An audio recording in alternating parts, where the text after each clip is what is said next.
Ma belle-mère m'a giflé pour avoir servi le dîner avec 3 minutes de retard. Mon bébé était encore attaché sur ma poitrine. Mon mari m'a traité d'inutile. 12 personnes ont regardé et n'ont rien dit. J'ai essuyé mes larmes, et cette nuit-là, la main de ma belle-mère a claqué sur mon visage si fort que mes oreilles ont bourdonné. Et mon fils de 5 mois était toujours attaché sur ma poitrine. Son petit poing s'est agrippé au tissu de ma chemise comme s'il pouvait se cramponner à moi plus fort que quiconque dans cette maison ne le ferait jamais. Le dîner avait 3 minutes de retard. 3 minutes. Et mon mari n'a même pas sourcillé. Il a simplement élevé la voix plus fort que la gifle de sa mère, m'a regardé droit dans les yeux, et m'a traité d'inutile devant 12 invités. Personne à cette table n'a bougé pour m'aider. Pas une seule personne.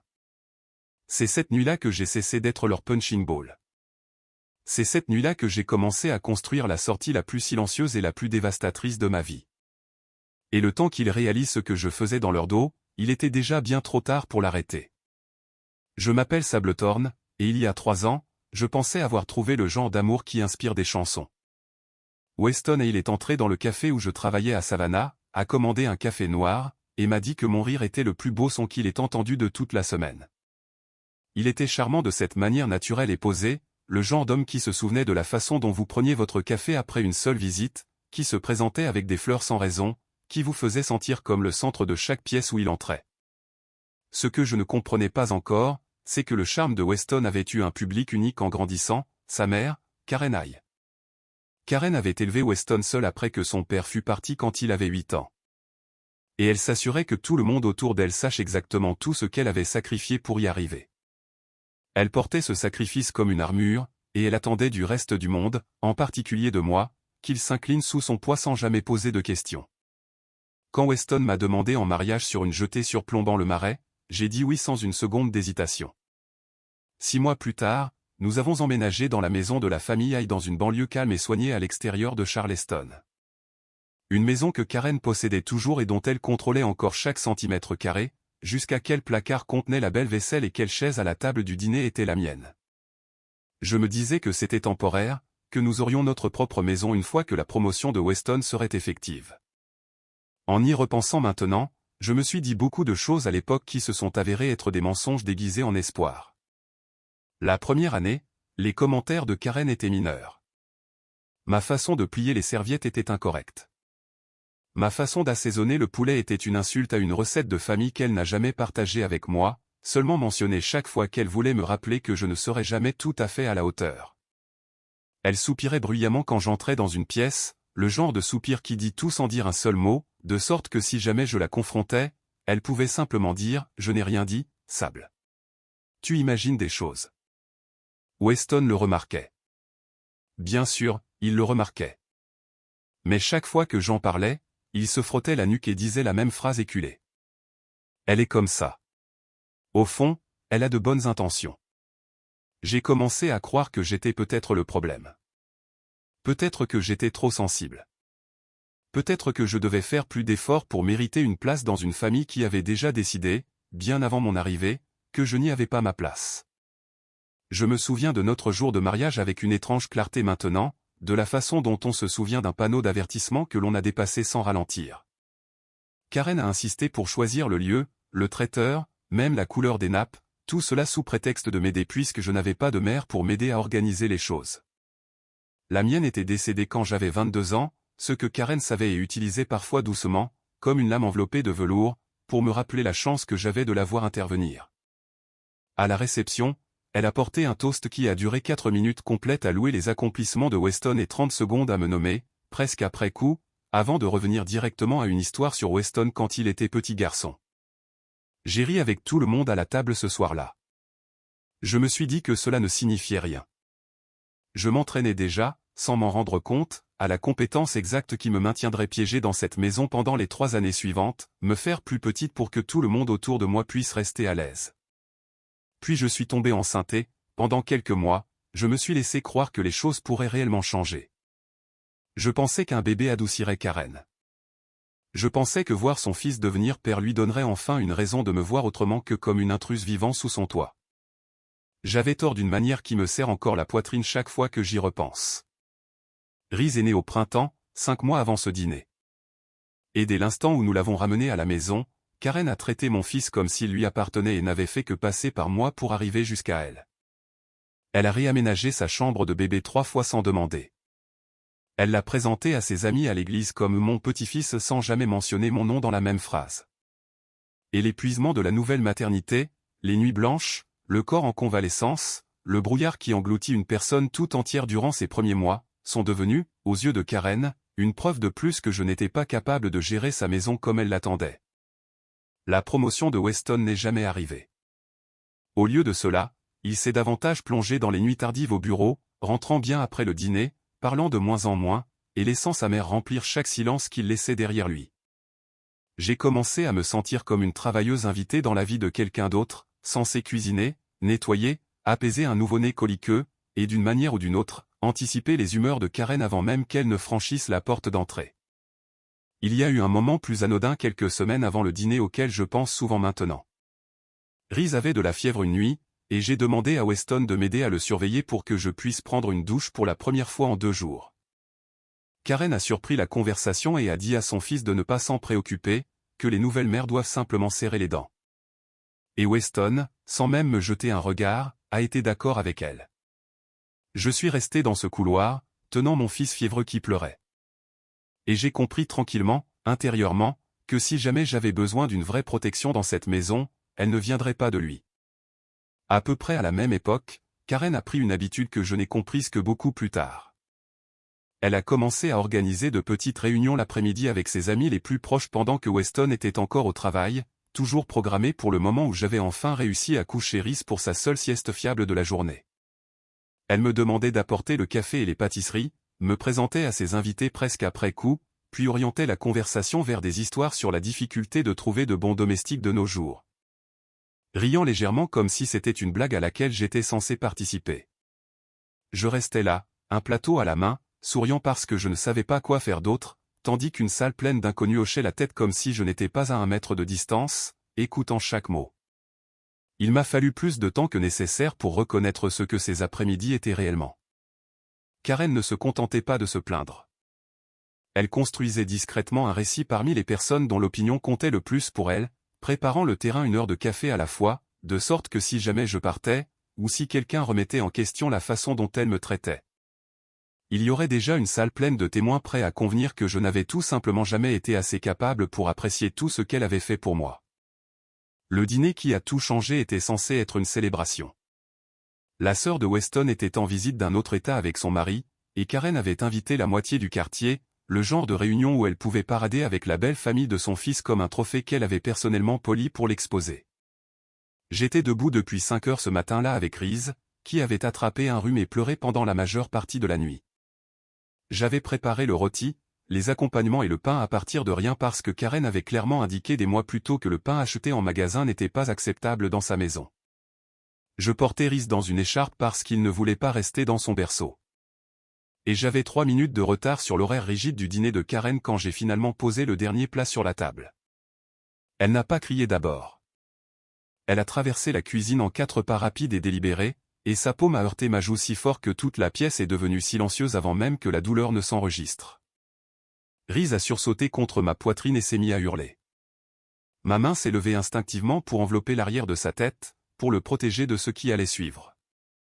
Et à ce moment-là, avec mon fils qui pleurait et mon visage en feu, j'ai regardé Weston droit dans les yeux. J'avais besoin qu'il bouge, qu'il s'interpose entre nous, qu'il dise quelque chose, n'importe quoi qui dirait à chaque personne dans cette pièce de quel côté il était vraiment. Au lieu de cela, il a élevé la voix, non pas contre sa mère, mais contre moi.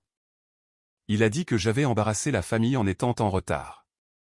Il a dit, j'ai rendu tout plus difficile que nécessaire. Il a jeté un coup d'œil à sa mère, puis à moi, et le mot inutile lui est sorti de sa bouche comme si de rien n'était, comme s'il n'avait pas fait exploser 3 ans de tout ce que je pensais comprendre de l'homme que j'avais épousé. Personne à cette table n'a dit un mot pour ma défense. Ni sa sœur, ni son mari, ni les voisins qui buvaient le vin de Karen depuis une bonne heure. Je suis resté là avec mon fils en larmes dans mes bras, ma joue lancinante, et j'ai compris avec une clarté totale que j'avais passé 3 ans à essayer de gagner une place à une table qui n'allait jamais, en aucune circonstance, me faire de la place. Je n'ai pas pleuré devant eux. Je veux être clair à ce sujet car pendant longtemps, pleurer était le seul pouvoir que je pensais qu'il me restait. Et cette nuit-là, j'ai décidé que je n'allais pas leur donner la satisfaction de me voir m'effondrer devant un public. Je me suis excusé, j'ai emmené Reese à l'étage, je l'ai nourri, je l'ai bercé jusqu'à ce que son petit corps se relâche enfin dans le sommeil, et je suis resté assise dans la chambre d'enfant sombre longtemps après que les invités soient partis et que la maison soit devenue silencieuse. C'est cette nuit-là que le brouillard s'est levé. Pas seulement à cause d'une gifle, les bleus s'estompent, et les miens aussi, finalement. C'est le silence qui a suivi, le fait que pas une seule personne dans cette maison ne me considérait comme quelqu'un digne de protection qui m'a dit tout ce que je devais savoir sur mon avenir là-bas. Voici ce qu'aucun d'eux ne savait. Je n'avais pas été silencieuse ces derniers mois par faiblesse. J'avais été silencieuse parce que je prêtais attention. 3 semaines avant ce dîner, je fouillais dans un classeur dans le bureau, à la recherche de la carte d'assurance de Reese, quand je suis tombé sur un dossier caché derrière une pile de vieilles déclarations d'impôts. Un dossier qui avait clairement été laissé déverrouillé, probablement parce que personne dans cette maison n'aurait jamais imaginé que j'irais fouiller dans quelque chose qui ne m'appartenait pas. À l'intérieur se trouvaient des relevés bancaires et une correspondance qui ne collait tout simplement pas. Au cours des jours suivants, chaque fois que je trouvais un moment de calme, je retournais à ce classeur et reconstituais un peu plus le puzzle, un document à la fois. Il s'est avéré que Karen avait emprunté sur un fonds en fiducie qui avait été créé au nom de Weston par son défunt grand-père, destiné à s'activer pleinement lorsque Weston aurait 35 ans, soit dans seulement 4 mois à ce moment-là. Elle déplaçait discrètement des fonds depuis plus d'1 an, injectant de l'argent dans une entreprise commerciale avec un conseiller financier dont le nom ne me disait rien de légitime. Weston n'en avait aucune idée. Il faisait confiance à sa mère pour tout, y compris le seul atout qui était censé être son filet de sécurité. Je n'ai pas dit un mot cette nuit-là, ni la nuit du dîner, ni dans les jours qui ont suivi. J'ai photographié chaque page que j'ai pu trouver. J'ai fait des copies et les ai envoyées à une boîte postale privée que j'avais discrètement ouverte sous mon nom de jeune fille des mois plus tôt, à l'époque où les soupirs et les commentaires désobligeants avaient commencé à me faire sentir que j'avais besoin de mon propre plan de sortie. Je me suis dit à l'époque que c'était juste au cas où. Je ne savais pas encore à quel point cet instinct s'avérerait juste. Le lendemain matin de la gifle, j'ai fait quelque chose que Karen n'aurait jamais attendu.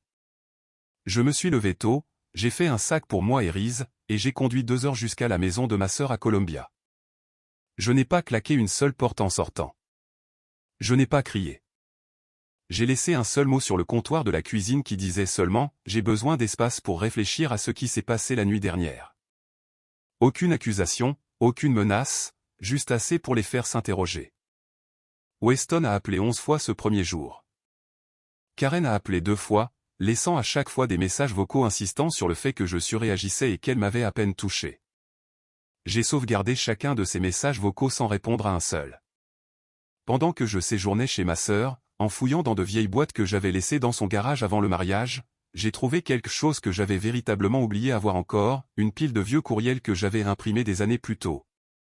À l'époque où Weston et moi commencions à sortir ensemble, d'une brève période où il communiquait avec une femme nommée Odette. Quelqu'un qu'il décrivait à l'époque comme juste une amie de l'université. Je n'avais pas pensé à ces courriels depuis des années. Mais en les relisant avec un regard neuf, j'ai remarqué quelque chose que j'avais manqué la première fois. Une ligne où il lui disait que sa mère menait la maison d'une main de fer, mais qu'on apprenait à la contourner plutôt qu'à la combattre. Il savait déjà à l'époque exactement de quoi Karen était capable. Il avait simplement choisi pendant 3 années consécutives de me laisser subir cela plutôt que de s'y opposer. Cette découverte ne m'a pas rendu plus en colère. Elle m'a rendu plus calme. Elle a confirmé quelque chose que j'avais déjà commencé à soupçonner. Weston n'était pas un spectateur du comportement de sa mère. C'était quelqu'un qui avait fait la paix avec cela bien avant que je n'entre en scène, et il s'attendait simplement à ce que je fasse la paix avec cela aussi. Alors que je séjournais chez ma sœur, décidant encore de mon prochain mouvement, j'ai reçu un appel que je n'attendais pas de la sœur de Weston, Marguerite, celle qui était assise en silence à cette table de dîner et n'avait rien dit pendant que sa mère me frappait. J'ai failli ne pas répondre. Quand je l'ai finalement fait, elle ne s'est pas excusée tout de suite, et honnêtement, j'ai respecté cela plus que si elle l'avait fait. Au lieu de cela, elle m'a demandé si elle pouvait venir me voir.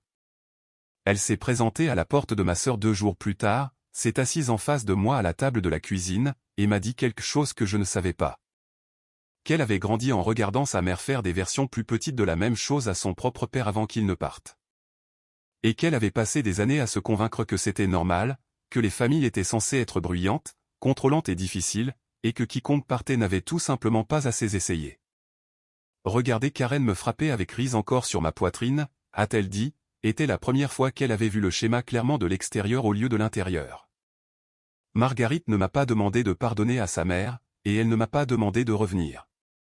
Elle a demandé s'il y avait quelque chose qu'elle pouvait faire pour aider. Je lui ai dit la vérité, que je n'avais pas besoin qu'elle mène mes batailles, mais que si on lui demandait directement ce qu'elle avait vu cette nuit-là.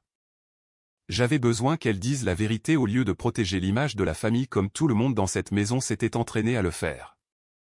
Elle a accepté, et des mois plus tard, quand cela a compté le plus, elle a tenu cette promesse.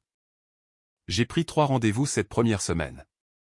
Le premier était avec une avocate en droit de la famille, une femme vive et imperturbable nommée Priscilla Vaughn, qui a écouté toute mon histoire sans m'interrompre une seule fois, puis a exposé exactement la documentation dont j'aurais besoin pour obtenir un arrangement de garde qui protège Reese. Le second était avec un consultant en jury-comptabilité financière, un homme calme et méthodique qui a passé les semaines suivantes à examiner attentivement tout ce que j'avais photographié. Il est revenu avec une évaluation préliminaire identifiant plusieurs irrégularités graves dans la gestion du fonds en fiducie. Assez, a-t-il dit, pour justifier une enquête formelle complète une fois que l'autre fiduciaire désigné du fonds serait mis au courant. Le troisième rendez-vous était le plus important. Une rencontre avec l'oncle de Weston avec qui il était en froid, Desmond Hay, le frère cadet de son défunt grand-père, et le co-fiduciaire réel du fonds. Un homme que Karen avait passé des années à tenir à distance parce qu'il était la seule personne qui pouvait réellement lui demander des comptes pour quoi que ce soit. J'ai envoyé à Desmond des copies de tout ce que j'avais. Pas avec une note exigeant vengeance, juste un simple message, je pense que vous devriez voir ceci avant que le fonds ne s'active. Weston m'a finalement retrouvé chez ma sœur une semaine plus tard, se présentant à l'improviste, plein d'excuses qui arrivaient bien trop tard et sonnaient plus répétées que sincères. Il a dit que sa mère ne le pensait pas comme ça. Il a dit qu'il était sous pression au travail et n'aurait pas dû élever la voix. Il a demandé quand je rentrais à la maison comme si le maison était encore un mot qui s'appliquait honnêtement à cette demeure. Je lui ai parlé du fonds en fiducie. J'ai vu la couleur quitter son visage en temps réel. Il ne connaissait pas les détails. Je crois que cela était vrai. Mais ce qui m'a frappé plus que son choc, c'est ce qui a suivi immédiatement. Pas d'inquiétude pour ce que sa mère avait réellement fait, mais un besoin désespéré et immédiat de contrôler à quel point tout cela allait paraître mauvais. Nous pouvons régler ça discrètement, a-t-il dit. Nous n'avons pas besoin d'impliquer des avocats. Nous n'avons certainement pas besoin d'impliquer l'oncle Desmond. Même là, face à la preuve réelle de la malhonnêteté de sa propre mère, son premier instinct a été la gestion des dégâts pour l'image de la famille, pas la responsabilité et pas la protection de la femme et de l'enfant qu'elle avait frappé sous son propre toit seulement une semaine plus tôt. C'est à ce moment-là que j'ai cessé d'attendre que Weston devienne l'homme dont j'avais besoin. Certaines personnes vous montrent exactement qui elles sont dans les plus petites décisions. Une voix élevée au mauvais moment. Un refus de s'interposer entre vous et le mal. Une course pour protéger une réputation au lieu d'une famille. Je me suis enfin autorisé à croire ce que j'avais observé pendant 3 ans au lieu de ce que j'avais espéré tout ce temps. Dans les jours qui ont suivi, Karen a essayé une approche entièrement différente. Elle a commencé à appeler ma sœur directement, insistant sur le fait qu'il y avait eu un malentendu et offrant de payer un conseiller familial si seulement j'acceptais de m'asseoir avec elle une fois de plus. Quand cela n'a pas fonctionné, elle s'est présentée sur le lieu de travail de ma sœur à l'improviste, restant sur le parking jusqu'à ce que la sécurité lui demande de partir. C'était une chose étrange à voir.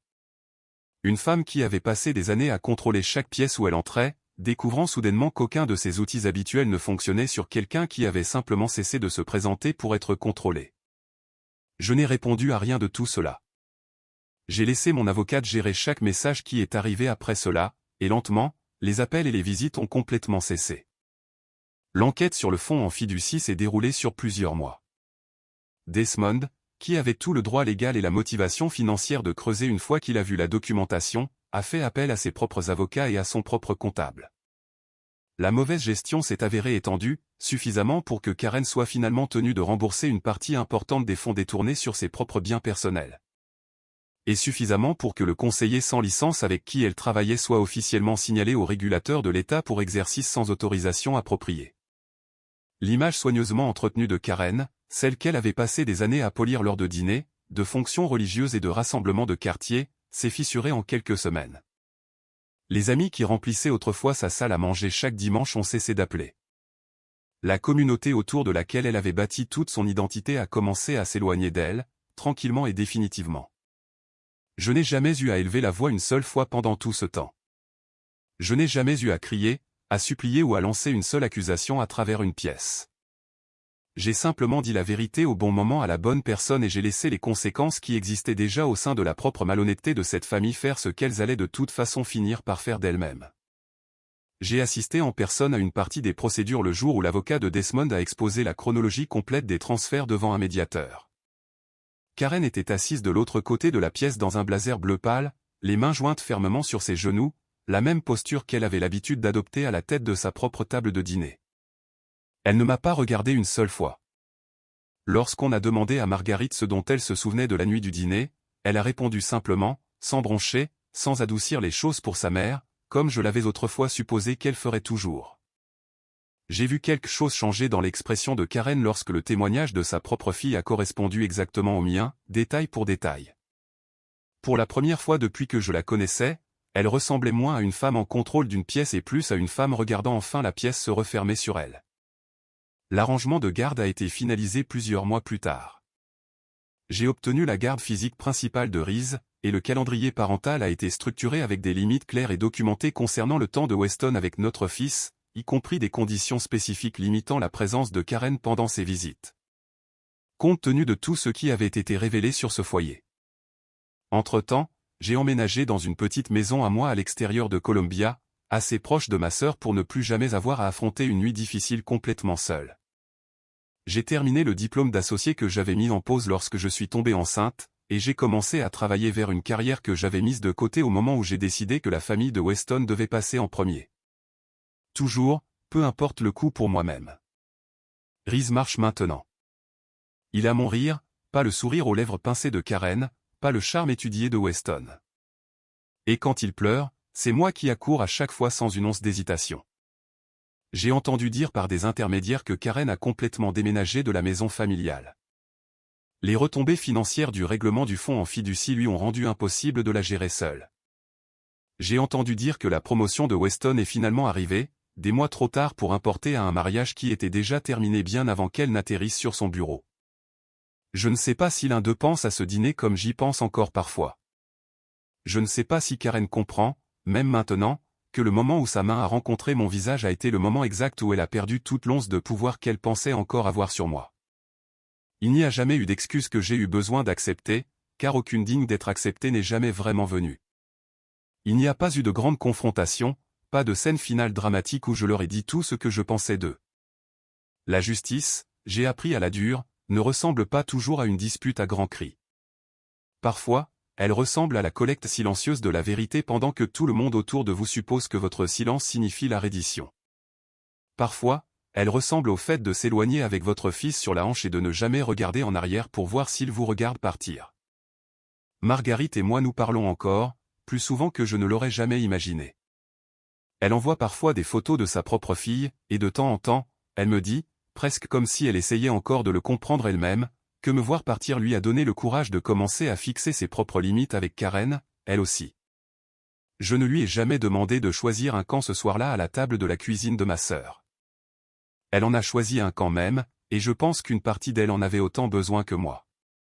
Quant à Weston, la dernière vraie conversation que nous avons eue n'était pas une dispute. C'était plus calme que ça, presque professionnel. Nous deux, signant des papiers à une table de conférence pendant que nos avocats examinaient les termes finaux. Juste avant de terminer, il m'a demandé si je pensais que les choses auraient pu se passer différemment s'il était juste intervenu cette nuit-là au dîner. Je lui ai dit la vérité. Que cette seule nuit n'avait jamais vraiment été le problème. Le problème, c'était chaque moment de silence avant elle. Chaque soupir qu'on me disait d'ignorer. Chaque fois qu'il a choisi le confort plutôt que de défendre les personnes qui avaient le plus besoin de lui. Il n'avait pas de réponse à cela. Je ne pense pas qu'il y en avait une à donner. J'ai construit une vie dont ils ne font plus partie. Une décision tranquille à la fois. Et chaque matin, je me réveille dans une maison où personne ne lève la main ou la voix contre moi. Je comprends un peu plus clairement que partir n'était pas la fin de mon histoire. C'était le tout début. Si quelqu'un levait la main sur vous dans votre propre maison et que la personne censée vous protéger restait silencieuse à la place, combien de temps seriez-vous resté avant de finalement vous choisir ?